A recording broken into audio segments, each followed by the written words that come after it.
Spy universe बोलोगे या गोबर यूनिवर्स बोलोगे, मैं कहूंगा इसको ये गोबर यूनिवर्स है, क्योंकि अब इसके अंदर स्पाई जैसा कुछ रहा नहीं है।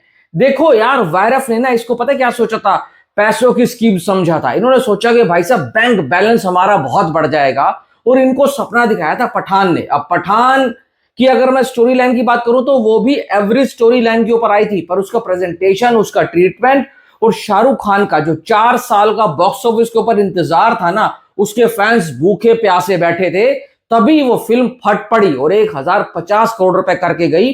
और वहीं से भाई साहब वायरफ वालों को लगा, यानी कि आदि चोपड़ा को लगा कि ये स्पाई यूनिवर्स के नाम पर हम इंडिया की सबसे बड़ी फ्रेंचाइजी बनाएंगे और एक एक करके फिल्म लेकर आते रहेंगे, और भाई बहुत ज्यादा पैसा हम कमाएंगे। और ऐसे ही किसी ना किसी फिल्म में एक बड़े स्टार का कैमियो सेटअप कर देंगे, पब्लिक तो बेवकूफ है, कैमियो देखने आएगी और भाई वो दबाकर पैसा देकर जाएगी।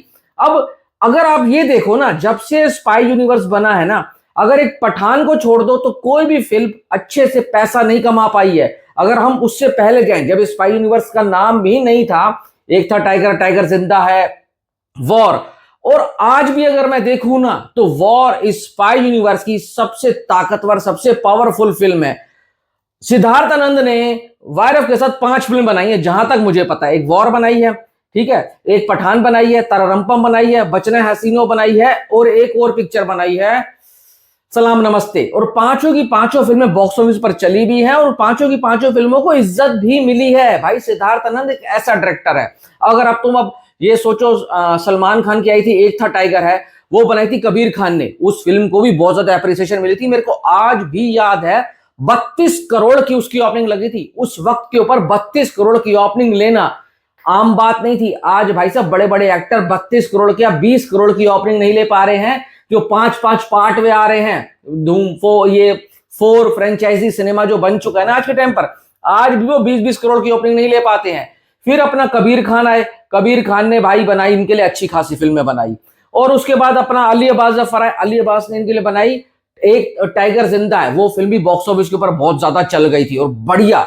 फिर इनको पठान से ऐसा लगा कि हमारे को स्पाई यूनिवर्स को आगे लेकर जाना चाहिए, इन्होंने मां बहन करवाई अपनी, किसमें, वॉर 2 में। सबसे बड़ी गलती हुई थी। देखो टाइगर 3 जैसे थी, एवरेज पैसा कमा कर गई थी ना, उसको बहुत ज्यादा ट्रोल किया गया था और ना ही बहुत ज्यादा उसको एप्रिसिएशन मिली थी। वो ठीक ठाक निकल गई थी सलमान खान के स्टारडम के दम के ऊपर। पर उस फिल्म को भी खराब करने वाले कौन थे? वायरफ वाले खुद थे, क्योंकि उसका डायरेक्टर चेंज कर दिया। मनीष शर्मा को लेकर आ जाए, जिसका एक जॉनर ही नहीं है एक्शन फिल्म बनाना, वो ड्रामा पार्ट ज्यादा बना सकता है। और अगर आपको याद हो तो टाइगर 3 के अंदर ना ड्रामा ज्यादा था एक्शन के बजाय। वो शांति संदेश दे रहे हैं, पाकिस्तान में जाकर उसके पीएम को बचाना है। इतना तकड़ा विलन तुमने लिया इमरान हाशमी, जो कि भाई साहब बाप लेवल का एक्टर है, उसको तुमने खराब कर दिया बूढ़ा बना करके। नहीं तो ना इमरान हाशमी ना स्पाई यूनिवर्स का थाइनोस बन सकता था, और उसके ऊपर बहुत थ्योरियां चली थी। ये इनके पास जो आया है ना एक्टर, इसको सही तरीके से यूज करेंगे तो आगे जाकर ये बाप लेवल का काम कर सकता है। पर इनको तो नहीं करना, इनको तो भाई साहब कैमियो सेटअप करने थे, और इनका क्या हाल हुआ, टाइगर 3 भी एवरेज निकल गई। वॉर 2 आती है, इनको लगा कि वॉर 2 तो भाई बहुत पैसा कमाएगी, क्योंकि कबीर के नाम पर कमाना था।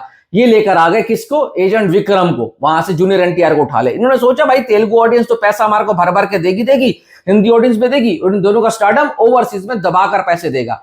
और वो क्या फिल्म निकली? जेब कतरे दिखा दिया। कबीर का कैरेक्टर पूरी तरीके से सेटअप था, कहीं कोई कमी नहीं थी कबीर के कैरेक्टर में, और कोई जानने के लिए इच्छुक भी नहीं था कबीर का बैकग्राउंड क्या है। तुमने कबीर को दिखा दिया वो जेब कतरा था, और उसको जेब कतरा का भी हुनर सिखाया था भाई साहब एजेंट विक्रम ने, और डेयरिंग भी सिखाई थी एजेंट विक्रम ने। और कबीर तो एजेंट बन गया, पर भाई साहब वो विक्रम एजेंट नहीं बन पाया। वो अपना बदला लेता है, बकचोदी करता है, और क्या फिल्म का हाल हुआ, वो फिल्म भी फ्लॉप हो गई। वहीं से इनका स्पाई यूनिवर्स का बंटाधार होने लग गया। फिर इनके पास गिनी चुनी इज्जत अगर कोई बचाने लायक था तो अल्फा थी। तू अल्फा बनेगी, इसका नाम सीता है, इसकी मां का नाम जानकी था, इसका नाम सीता रखेंगे।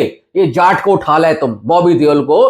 कसम से कह रहा हूं, जो जाट टोन की मां बहन करी है ना इस बंदे ने, आज तक किसी एक्टर ने नहीं करी होगी। ना राइटर को पता है, ना डायरेक्टर को पता है कि जाट टोन कैसे लिखी जाती है, कैसे बोली जाती है, कैसे परफॉर्म की जाती है। उस तरह से डायलॉग डिलीवर करा, इन्होंने बोल दिया वाह वाह वाह भाई बॉबी सर मजा आ गया, लॉर्ड बॉबी तो फट जाएगा।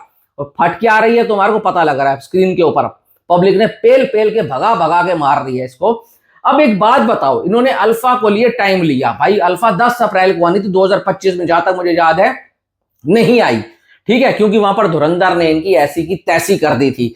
इन्होंने बहुत टाइम लिया, 1.5 साल तक रुके। इन्होंने बोला हम भाई साहब स्टोरी चेंज करेंगे, पूरा इसका जो है ना क्लैब, पूरा हर चीज चेंज करके लेकर आएंगे। आया क्या? कुछ चेंज हुआ? कुछ भी नहीं चेंज हुआ। ना इमोशन है, ना भाई साहब कहीं पर भी इंगेजमेंट है, एक्साइटमेंट है, कहीं कुछ नहीं है। स्टोरी बस चलती हुई जा रही है और चलती हुई जा रही है, और कब खत्म हो जाती है पता तक नहीं लगता। अब इन्होंने फिर अनाउंस भी किया था टाइगर वर्सेस पठान आएगी, पठान 2 आएगी। अभी भी ये हिम्मत नहीं हारने वाले हैं आदि चोपड़ा, ये जरूर शाहरुख खान के पास जाएंगे और शाहरुख खान को बोलेंगे सर ये गोबर यूनिवर्स हमारा बर्बाद हो चुका है, इसको आप ही उठा सकते हो, पठान 2 लेकर आओ। फिर ये हाथ पैर जोड़ेंगे किसके? सिद्धार्थ आनंद के, कि भाई तू आ जा, तू ही पठान 2 डायरेक्ट कर। पर मैं आपको गारंटी देता हूं, शाहरुख खान इस वक्त जिस स्टारडम पे है, जो इतना जो उसका भाई साहब नाम के ऊपर फिल्में चल जाती है ना, अब शाहरुख खान कभी भी इस स्पाई यूनिवर्स में एंट्री नहीं लेने वाला है।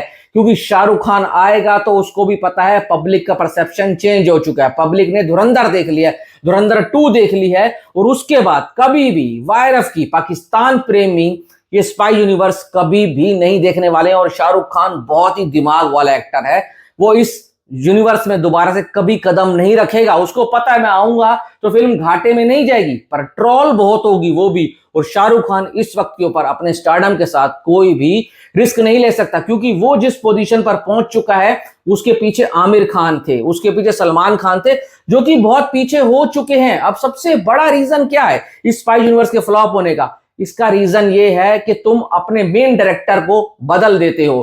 तुम हर फ्रेंचाइजी के लिए नया डायरेक्टर लेकर आ जाते हो। जिस डायरेक्टर ने एक फिल्म को पैदा करा है अपने बच्चे की तरह, तो तुम उस फिल्म से उसका बाप ही अलग कर दोगे, बोलोगे आज से तेरा नया बाप है। लेकर आ गए किसको? अपने साले को वॉर 2 डायरेक्ट करने के लिए। क्या हाल हुआ आपको पता है ना, वो लव स्टोरी बनाता है। फिर तुम्हें इसको ले आए राहुल रवेल को, ठीक है, ये आपने डायरेक्ट करवा दी, ये भी फ्लॉप हो गई। वहां मनीष शर्मा से आपने करवा दी, वो भी फ्लॉप हो गई। तो जब तक इनके पास सिद्धार्थ आनंद थे, जब तक इनके पास भाई साहब अली अब्बास जफर थे, कबीर खान थे, वायरफ की चांदी चांदी थी। इनके पास ये जो नए नए डायरेक्टर आए ना, इन डायरेक्टरों ने अपनी ऐसी तैसी कर दी। अब इनके पास सिर्फ और सिर्फ अगर कोई है तो मोहित सूरी है, वो फिर से अनीत पड्डा, और भाई वो जो चंकी पांडे का भतीजा उसको लेकर एक फिल्म लेकर आ रहा है, और चंकी पांडे को डायरेक्ट कर रहे हैं। एक चंकी पांडे के भतीजे को एक्शन फिल्म में डायरेक्ट कर रहे हैं, अली अब्बास जफर को एक्शन फिल्म बना रहा है। दोबारा से वापस अपने उसी डायरेक्टर के पास चले गए। अब कोई बड़ी बात नहीं है अगर ये कहते हैं कि हम पठान 2 बनाएंगे